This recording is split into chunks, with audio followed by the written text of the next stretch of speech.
Welcome to another episode of Imagine More. And I know you guys are imagining where have we been? It's been a crazy couple of months for me and Seth, and we really miss coming on the podcast and talking to people. But I have to tell you guys, life has been crazy hectic since, that guy up there got elected. So we've been, uh, we've been working in our respective corners, under the new regime, and we're looking forward to fighting back, and using our podcast as a medium to fight. Yeah, using our podcast as a medium to fight. So we have a great show. It's gonna be really huge, really impactful. We're gonna have a lot of topics very shortly, and then from there, with that, once we get, if we can't get to everything, we will, table some conversations for another day. But we just wanted to get back on live, and so we can cover a lot of news that have been posted in the last couple of months. How you been, Seth? I've been pretty good. I actually just moved to Los Angeles, at least the LA area. Maybe not downtown, but so it's been a lot of change for me. Just got a job yesterday. But we haven't talked in a long time, at least on stream. It's been quite a whirlwind of events that have happened in the last, what is it, 2 months maybe? We have Elon's been ousted. There's been a very public, dramatic backlash between the two of them. We have a war in Iran. We have the economic downturn of the entire country right now. I'm sure we've got Supreme Court decisions. They're still trying to pass the big beautiful bill, which is going to destroy society, basically gutting everything that's important to help society run. So yeah, it's been quite a lot of things happen in a short period of time. I can't believe we're like maybe 1/8 of the way through the presidency. Is that right? When you put it that way, it's like, bro, we have a long way to go. Yeah. It's bad, man. I was like, man, we can weather this storm for 4 years, and then I kid you not, it's only been 6 months. Not even 6 months. Less than 6 months. Yeah, I guess. Well, no, it's been about 6 months, right? Because January 20th, it's the 30th of Okay, yeah, just about 6 months. just about 6 months. Yeah, but it's insane because I'm like, in 6 months, this guy's literally started a war, created an economic crisis, and like have race riots go within Yeah. 6 months. I don't know how. And bigs up to California on that one, Seth. Oh Guys yeah. leading the charge there. But yeah, it's been insane. But he's always been a polarizing figure. But I think now it's just more like, do you even care of the American people's opinion anymore? Or are you just gonna do what you want to do?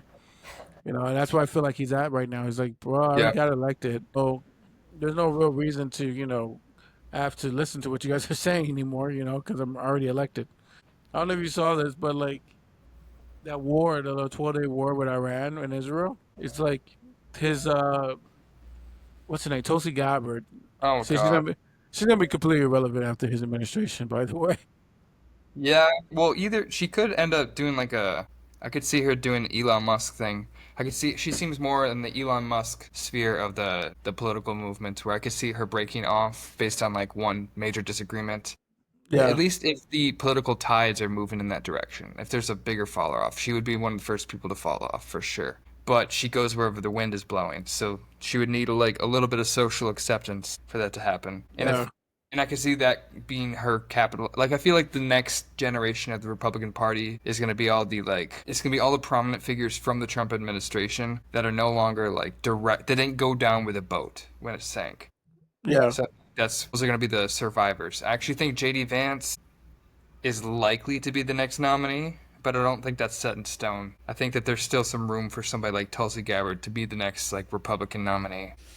I just don't see it. I mean, Maybe not her Trump, specifically, but well, Trump effectively called her dumb. I mean, he said it without saying it, and it's like, how do you come back from that? Your boss well, thinks you're dumb. I think that the next 3 years are going to get a lot worse for Trump. And I think the last 2 years, his mental capacity is going to be going downstream just about as bad as Biden's, if not worse, because he's Yeah, already like a little crazy. So things are going to get so much worse than people are expecting right now, but in a different way. Right now, it's all the action, the things that they're actually passing, and yeah. stuff like that. In the future, I think it's going to be a lot more drama. After the midterms, especially when it's not likely that the Republicans are going to have as big of a coalition to pass bills. And even what's remaining is going to be a lot more splintered. Because I'm sure they're Yeah, going to start pointing fingers after they lose. And yeah. there's already like a growing divide in the Republican Party. So what happens after that, I could say that's anybody's guess. The only predictable thing is that it will be unpredictable. Because Trump is going to go ape shit, we'll say. Well, you know how he gets. You start to defy him, he starts to, try to fight back. The only time I've ever seen him not fight back is Elon Musk. Yeah, He just kind of took it in the chin and was like, Elon, me and Eli are friends. That's the first time I've ever seen him chicken out like that. yeah. And the only reason why I think he chickened out was because Elon's a billionaire and he doesn't need Well, I don't think it's just that he's a billionaire, but clearly Elon knew about the whole Epstein thing. So he him. had that against Trump as dirt. And I'm sure he was like, "Oh yeah, I bet if you defy me, then I'm gonna tell everybody the truth about Epstein or whatever." So then all of a sudden, Trump is not keeping Elon in the loop. They're not passing things through him before they make decisions anymore. So Elon's no longer exactly the president, the de facto president, the shadow president, which he did Yeah. for 6 months. And then Trump sort of took back his own authority and Mm. stopped including Elon in all the decision making process. So then Elon, like I said, they blamed it on the whole electric car mandate, which I'm sure plays a role in it because that's a lot of money that's going to be inflating Elon's stock prices, which is going to inflate his net worth. So Yeah. he's talking about billions of dollars with that decision he's going to lose. But I But I mean think that that's so. Go ahead. yeah, it does play a factor though. I mean, his Yeah. wealth is tied to his business. So if he's in this position where he's like costing his business money because of his political views, guess what? That's a direct impact, right? And yeah, you're right. It was an excuse. I think. Yeah. I think really they knew the dose thing was getting out of hand because I knew Republicans who were like screaming about it. And they were like, "Look, man, why is this guy that wasn't elected cutting all these programs that we rely on?" Like, I know a lot of veterans who were Republican and military guys. They were like, their VA cut programs were cut. A lot of them had to stay home. So there was a lot of people affected by those Dutch cuts. And I think that Trump needed an exit ramp because the reality is it was just super unpopular. And I don't know. I just think that personally, that one of the things that we can always, as Ginny sneaks into the back, guys, she did a terrible job, but she tried. One of the things that I think that Trump really did in this administration, where those was like one of the examples, but he just did so much in 6 months and tasked so many random people to fulfill these crazy executive orders that he's been passing. Like he's passed so many executive orders, I don't even think he knows how many he's signed, and a lot of them are unconstitutional, and a lot of them are like being signed, but the reality is like he has no legal authority to even sign them. Yeah. And Well, that's kind of now he where does it's have at. some more legal authority than he did even 2 weeks ago. I mean, isn't it sounds like the whole birthright citizenship thing is going to be a lot more cemented because it seems like what did they rule that lower courts are no longer have the authority to like stand in the way of the federal process or something like that. I think Yeah, uh, that was a yeah, that was big. the rule. So it was like, so the way it was, one of the things that's so great about our country is the fact that really we don't have a king. We really have our king is the rules. So there's a big famous case that you hear most lawyers talk about. It's called Marbury versus Madison. It was kind of enacted to allow the Supreme Court to be the supreme decision maker of the land, right? It's like when presidents pass things and Congress pass things, they always say, "Well, let's see what the Supreme Court says about it," because the Supreme Court says that hey, that law is unconstitutional. The Constitution is supreme over the law, right? That was an amazing protection. It was It actually was the most, for me, it's the most consequential election that made America America was Marbury versus Madison. Now, what the Supreme Court recently just passed, I think like last week, and I can't really criticize them too much because they're still my bosses because I'm a lawyer. So I'm not gonna criticize them like extremely publicly. But I would say this: it's that the decision that they made and these set of cases that they released last week, they essentially took away the federal courts. And before we go there, let me explain how the federal system works. So when most people get arrested, they go see a judge, and they're like, "Oh, the judge renders a decision." That's all usually state level. Federal level is kind of with those federal crime. The Diddy trial that everyone's watching, all the stuff that about Diddy. That's federal judges, and that's usually they're usually higher level than state judges that most people will interact with. Well, these federal judges, what they had was they have this kind of this power to be able to be like, hey, your government is doing something unconstitutional. Well, I'm going to stop it, their behavior, right? So you, like the poor person, don't need to go ahead and file a lawsuit. As long as one organization decides to file a lawsuit for you, it will protect all of you guys, right? So what they've kind of did was they were like, yeah, we want the lower courts to stop doing that. We want the lower courts to stop protecting people who are not in the lawsuit, right? So if Joe Smo, like, for example, immigration, if you're an undocumented worker and Trump says all the undocumented workers will now be deported to Canada, and you're not going to get a trial, we're just going to put you on a plane and we're going to just send you. So before, what would happen was, okay, fine, one person would say, this is unconstitutional. I'm filing a lawsuit and I'm asking the judge to stop him nationwide to protect the thousands of people this would affect.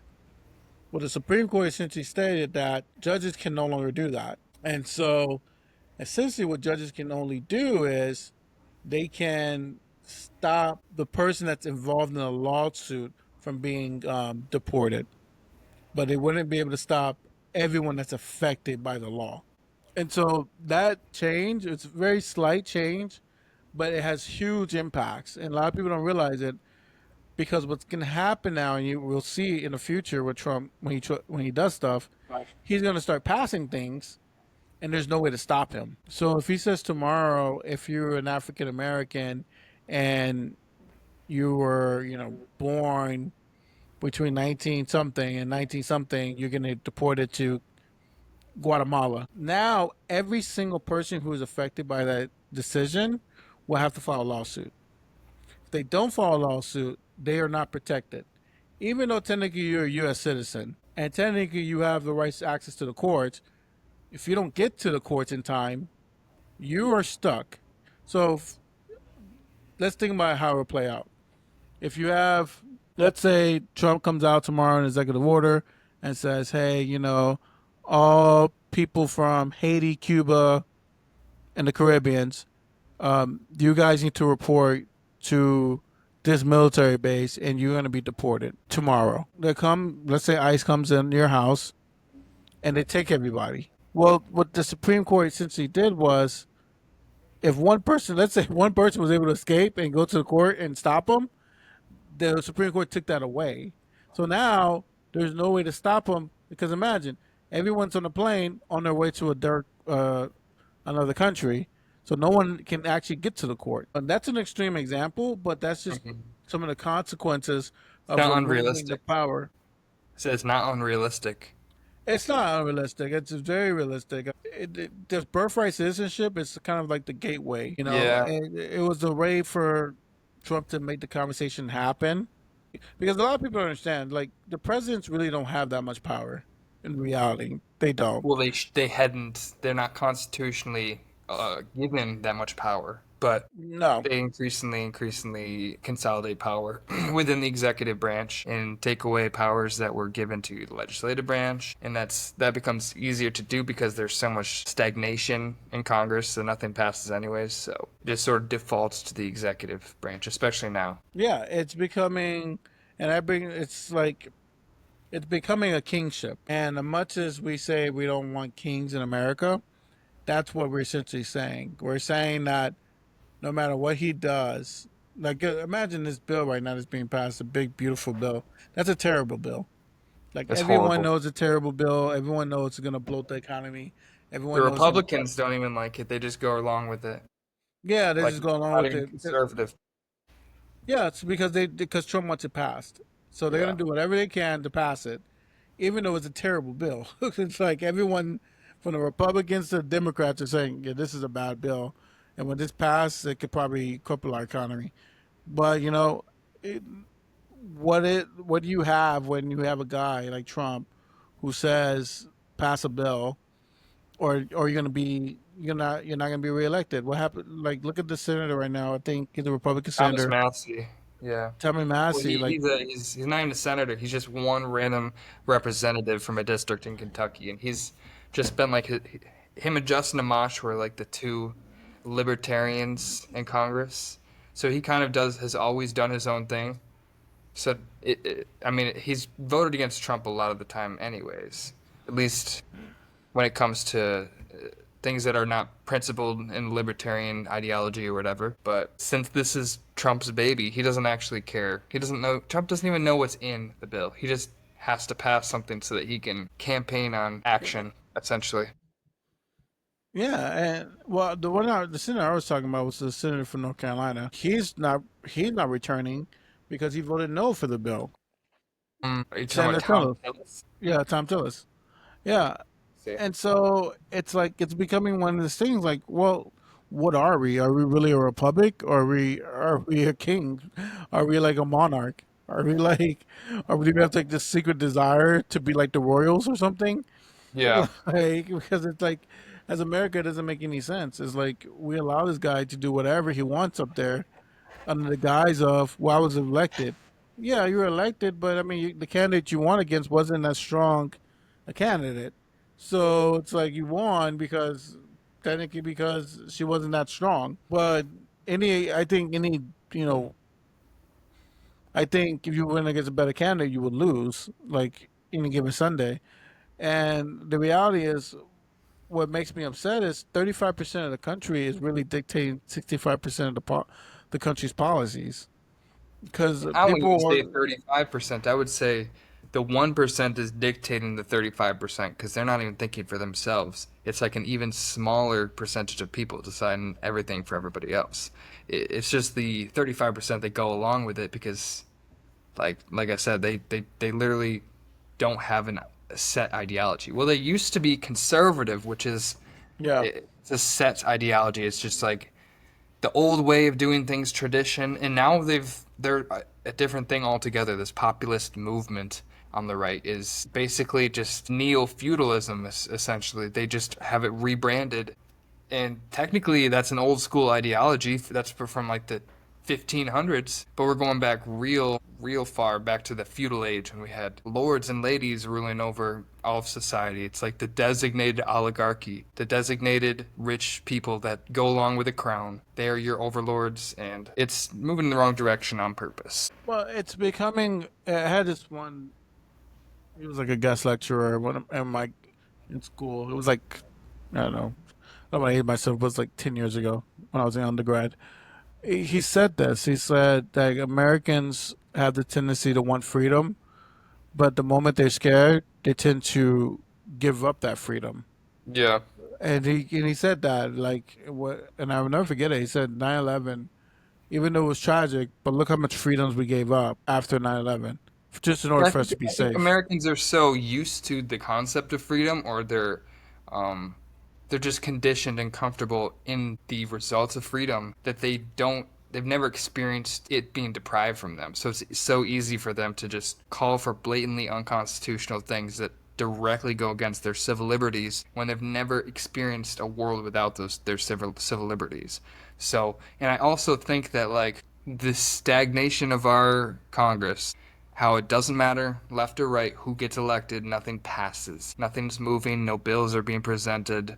are voted upon unless they're on a massive omnibus bill, which includes some things that you like, but inevitably a whole load of corruption and backroom deals and stuff that has been written directly by lobbyists. The congressmen, their staffers aren't writing legislation. They just go along with the legislation that's pre-written for them by lobbyists who just present it. They say, we'll make your job a lot easier. We already have this aspect of this bill already written out for you, so you just have to go along with it, and we'll continue to support your campaign. At this point, there's literally no legislators left. So that's the goal of this new Republican Party. Confederalism, Confederate ideology is to promote state rights because it takes away the federal government's power against them when they are in the minority. So when they're in the minority and they disagree, like gay rights or something like that, then they say, hey, states' rights. That's so that they can disagree and they can have just some semblance of conservative way. But then when they are in power, that ideology goes completely out of the way. Then they enact everything from top down level. Then you have to agree to this ideology about Israel in this perspective. And if you criticize them, then we're going to question you. And the government is literally like micromanaging professors and they're in what they teach. I don't know what's more unconstitutional than that. Like, it's getting a dangerous place where how much level of power we're conceding.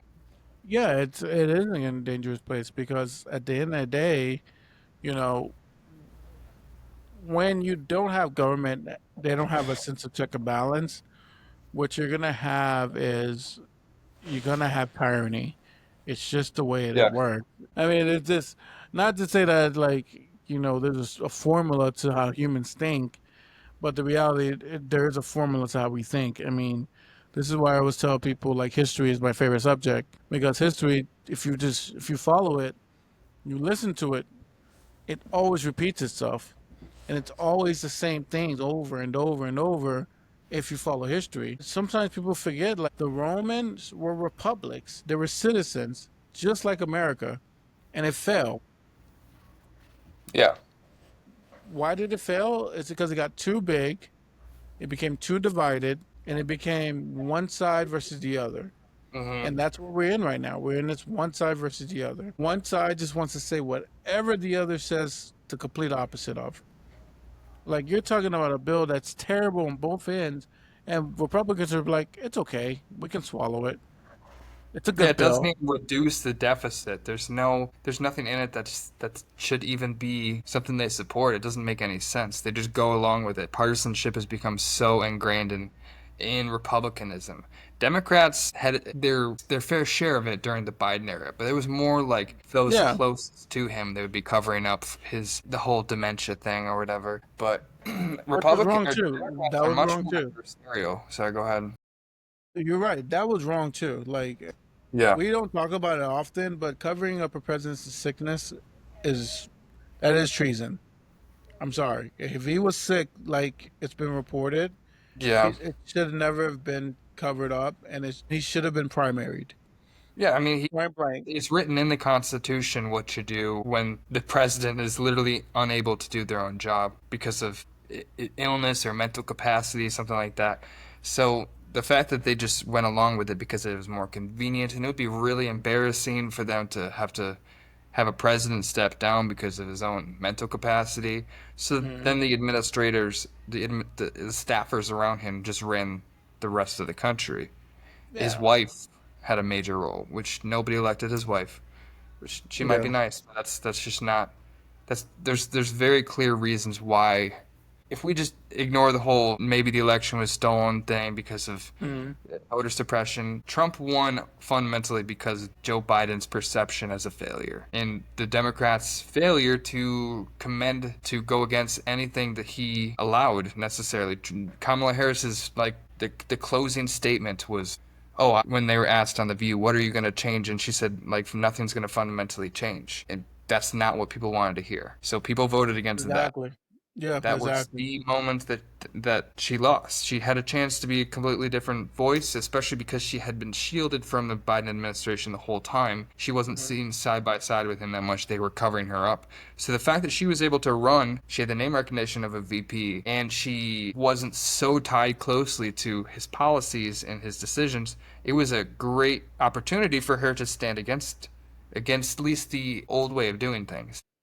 early on in the campaign, there was so much electricity and so much passion when she chose Tim Walz, when she was started making the right decisions. It wasn't until they got so popular that they started raising billions of dollars trying to compete with Trump having billionaires and billionaires backing him.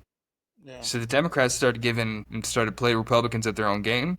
And then they started to change their message and they started to listen to advisors and consultants and they started to not present Tim Walz as much and they started to play down everything that was already working in order to just like talk about this democracy, the, the right to vote, all this stuff like that, stuff that wasn't necessarily in the forefront of everybody's minds when they were making decisions of who to vote for. They were more concerned about their paychecks, more concerned about the direction of the country, and they weren't super dialed into the minute details of voting rights and voter suppression and the things that actually cost us a lot in this election, but that people weren't necessarily passionate about. And here we are. We're immediately like 20-point swing in the other direction of people that voted for Trump that don't even see why anymore. Didn't expect any of this to happen, even though this is everything that he campaigned upon. And now we are in quite a situation.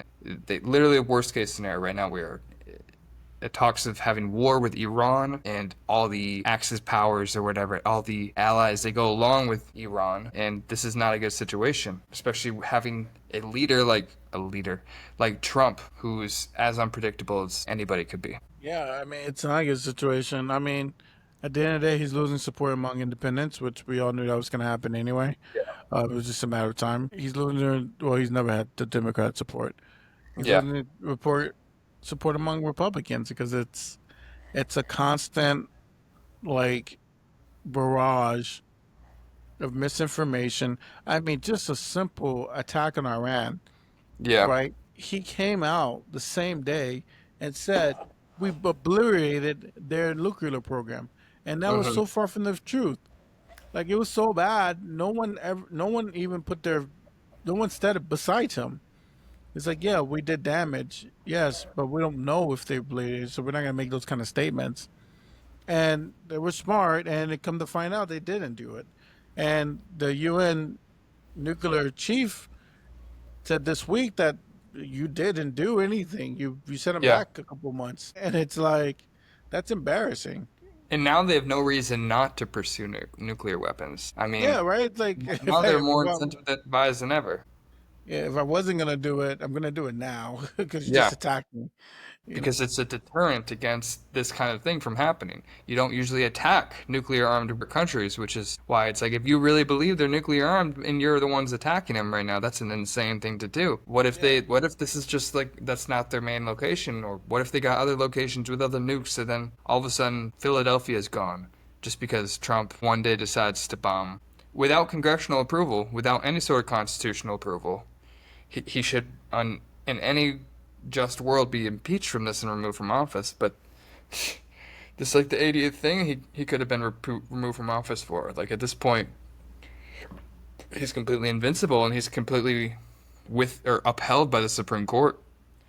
Right now, there's nothing we can do except for hope that his mental decline gets so bad that it's hard for him to even get through the day at this point. Well, I think what's gonna happen is Supreme Court's gonna keep giving him victories. But Yeah, the reality is, as I got told Jenny this, I was like, look, it swings the other way. You know, it's not just yeah, like Republicans think it's just gonna stay Republicans forever. It's like no, it swings. It always swings. Who said that? I think Mitch McConnell said that. Mitch yeah, McConnell said that one time on a debate floor. It's like, yeah, you get rid of the filibuster, it swings the other way, and it's true. That's politics. We yeah, don't stay one party. We're not party one party system. And for me, we just got to get out. We got to start focusing on people. I feel like we're not really focused. The trust message is not about people. It's about what can I do to enrich myself. yeah. You know? It's about the perception of the United States as a whole, as a brand. That's basically the Yeah. entire movement. Is like we want to be perceived as the champions of the world. It's not even about like material conditions or anything. Like there's no reality. Go ahead. It's not about winning. It's one thing to say. It's one thing to market that you're a great product, right? We all want to market ourselves as we're the best thing. But if you go in a game and you're known to be 0 and 16, I don't care. 0 and 16 means you have zero losses zero Yeah. wins, 16 losses.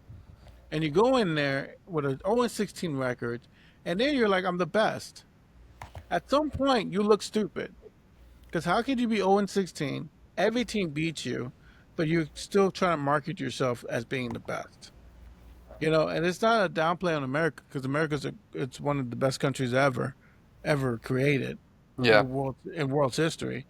But the reality is, we have this perception like we do nothing wrong or we can't get better as a country. And it's like, no, we have issues.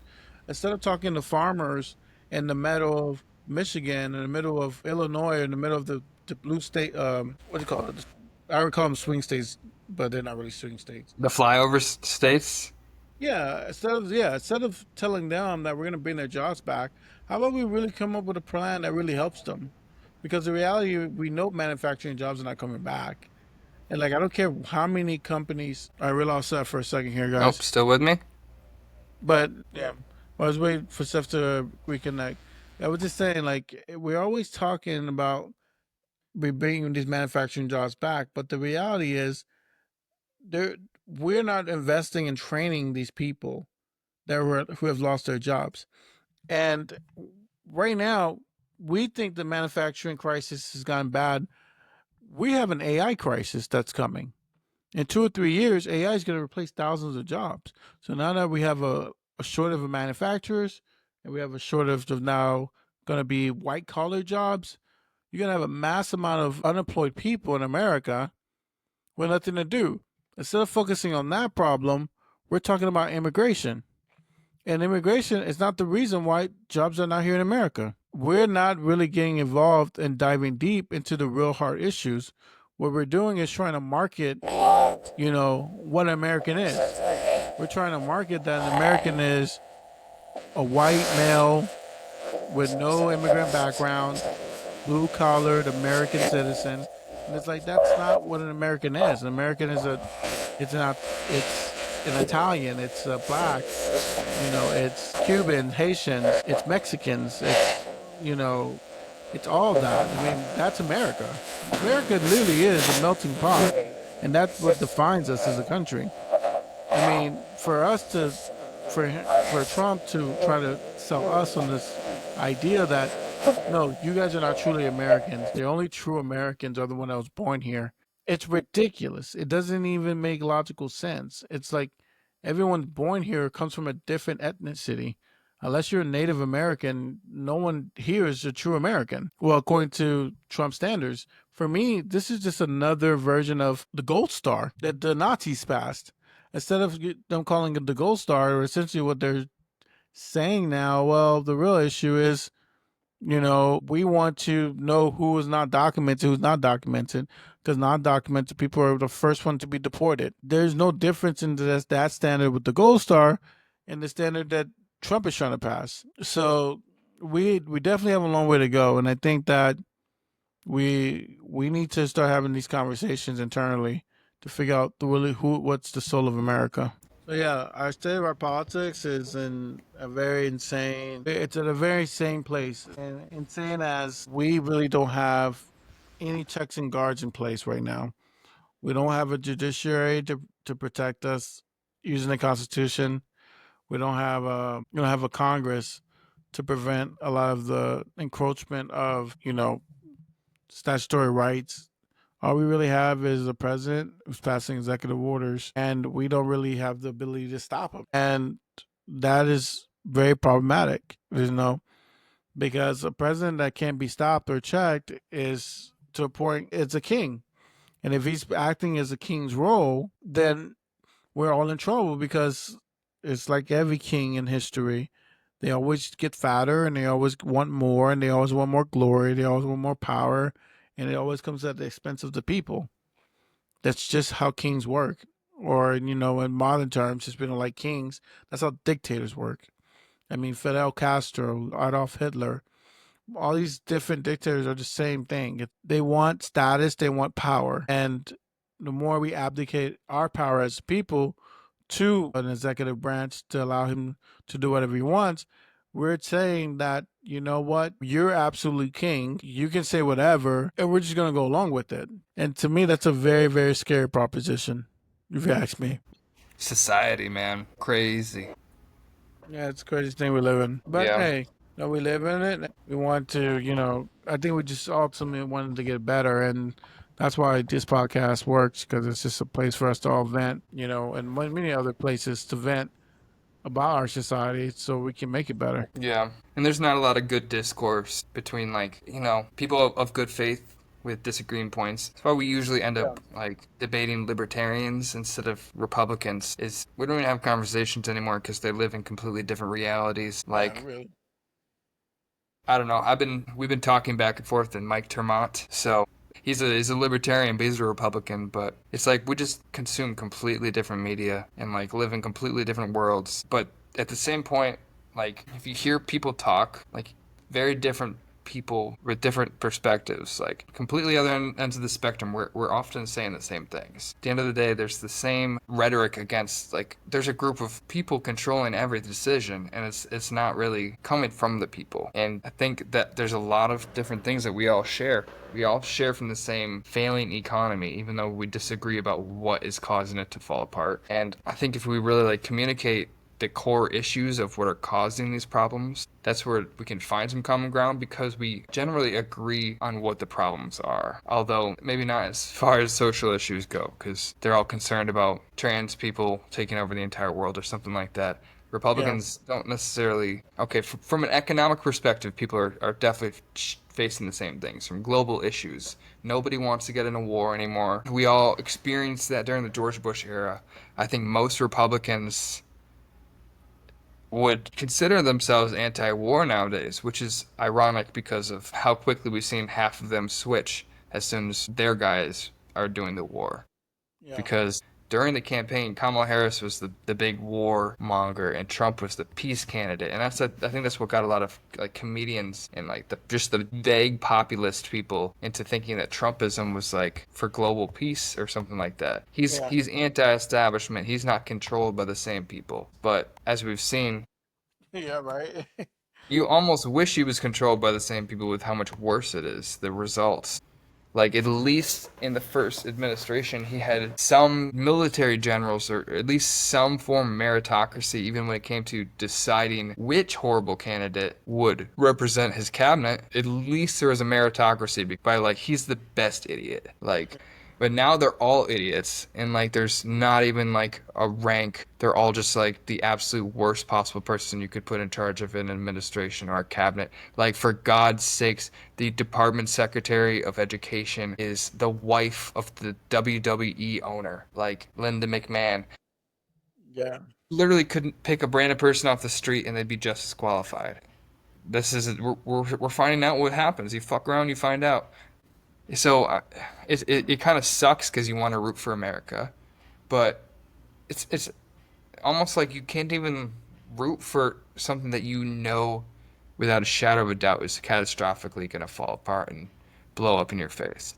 So previous administrations, you're like, I remember when Trump was first elected, the Democrats would all be like, well, we still want the economy to survive, so we wish him the best as a president and hope that he figures it out. It's like there's absolutely nothing redeemable about where he is now. There's nothing that he could do that would accidentally be good. At this point, it's just hoping that stagnancy is what we should be rooting for at this point. I'm not gonna lie. That's why we're hoping to win the midterms so we can just like stand in the way of them trying to pass horrifying shit. Yeah. I mean, I just midterms are gonna be insane. I just don't see how the Republicans make it out of here because it's like they pass so many. The country's just not doing well in terms of economy. The country's just not doing well in terms of economy. So I Yeah. don't see what they're really gonna do in terms of how they're gonna change that. This big beautiful bill is not gonna change anything. I mean, at the end of the Oh, it day, will. It will just change in the exact wrong direction. Like my yeah. mother, she just broke her foot in the last week, and Okay. my dad is unemployed, even though he was a temporary temp teacher or whatever, what do they call substitute teacher. So now Yeah. the school season's done. He has no job. He's looking, and she was like a freelance maid or whatever. So Yeah. she'd make more money, but now she can't work because she can't walk around. And she's on Medicaid. Now, what happens if in a week they completely gut the entire Medicaid program? Is my mother all of a sudden going to be dropped with $20,000 of debt just because something accidental happened to her? How is somebody supposed to pay for a medical treatment if if the thing that's holding them back is going to keep them from working? Like, it doesn't make any sense how No. we are choosing to do this. But no, the Republicans are falling in line and they're going to gut $1 trillion from public health care for children and old people and pregnant women. They're calling themselves a pro-life party. That's never been true. That's it's talking points for to get those evangelicals, which I don't even know how people even believe anymore that excuse me, evangelicals are synonymous with Republican Party. It's like no. At the end of the day, man, the Republican Party just says whatever they want to get your vote. They're they're not in line with those values. Yeah. It's just hypocrisy as height. They control the Christian base despite the fact that like anything that you learn at a church goes against what they're doing. Hmm. There's some sort of like conservative ideology that comes out of republicanism for sure, but it's certainly not like the Christianity of like Jesus Christ, where it's like you teach about, unjust authority like the Pharisees and they're top down and they're telling you what to think and believe. And religion is something to be questioned, you know what I mean, when it comes from men instead of your direct relationship with God. And then there's also feed the poor, and it's harder for a rich man, or it's harder for like a camel to fit through the eye of a needle than a rich man to get into heaven. And all these different lessons and the entire basis of Christianity is devoid within the Republican Party. There's nothing it teaches about loving immigrants. It teaches about how basically everything is like much more aligned with the democratic values. And it's not like we're a religious party because you can believe whatever you like and you can vote for Democrats. That's the difference. But ironically, if you were a true Christian, you would never vote for any of these policies the Republicans are standing behind right now. No, no, you wouldn't. Well, guys, I mean, this is kind of our first one back. Um, we're gonna do some more of these. I know we wanted to give you guys kind of a short preview of what we're gonna be talking about. We're gonna be diving down into these topics a little bit more heavy because these last 3 or 4 months has been really there's a lot of news breaking, and we want a little bit more in depth. I don't know about you, Seth, but yeah, definitely want to go a little more in depth with them. We kind of want to give you guys a preview of what we've been feeling in these last couple of months because I know me and Seth we've been kind of in our own corners, and so we wanted to give you guys a quick feedback. We want you guys to subscribe. We want to grow our YouTube channel so that we can get you guys so we can get more content out there and get you guys really getting like ourselves a little cold. And the reason why we want that cold is because the more people together, one common voice, one common idea gets things through, you know? And so we believe in the progressive message. If you believe in that message, we want us to follow us. I mean, and I don't know if you have any last words, Seth, you want to say? Yeah, I mean, like he said, this is the first stream we've had back in a while. Yeah, we had a little technical difficulties. It's the way it goes sometimes. We're just dealing with a new platform. We're completely switching things over. We're changing our editing platform, so there's a lot more YouTube shorts being posted. We have a lot more stuff coming in the future and a lot more past content that we're able to post now. We do have a couple of new guests. Well, not new guests. We're having a couple of recurring previous guests back on. Like I said, we should be talking to Mike Termott in the next couple of weeks again. The prompt was basically how he's a right libertarian and we're more on the left when it comes to liberty. So we're having another discussion about that and our disagreements about concepts of property and economics and all this different stuff. Third parties, I'm sure we'll talk about a little bit. We also should be having on Matthew McManus again. He was on a show, I don't know, a few episodes ago, maybe like 7 or 8 of them. But we talked about liberal socialism last time. His book has since come out, so I'm sure we're going to cover that a little bit and talk a little bit about how things have evolved in his mind since we last discussed. Because Trump had not been elected president at that point, or at least reelected. So there's a lot of that's come since just talking about ideology and then seeing your predictions unfold before you. Like how we talk about how the rich are controlling the world, and then we see the richest man in the world literally buy an election for the largest country on earth and then be a de facto shadow president for 6 months. Like sometimes the reality is shocking. It's shocking to be confirmed about something you've always known and believed, but it happened right in front of your face. There's a lot of different people we'll have to talk to in the next couple of weeks because we got to figure this out. We can't live in this world and we can't allow Trump to just completely decimate our civil liberties and shit on the Constitution, basically. So if you like what you see so far, you like what you hear, we're going to keep posting better videos. We're going to improve our content. Just subscribe so that we can have some sort of recurring following and people can hear what we have to say every single week. We can get in contact with more people and have better conversations. So if you like what you have to see here, just like, comment, repost, share, subscribe, all the above. All right, guys. With that being said, I hope you subscribe and like the channel, and I hope you guys imagine more. See you next week. All right, I pressed the button. Who knows if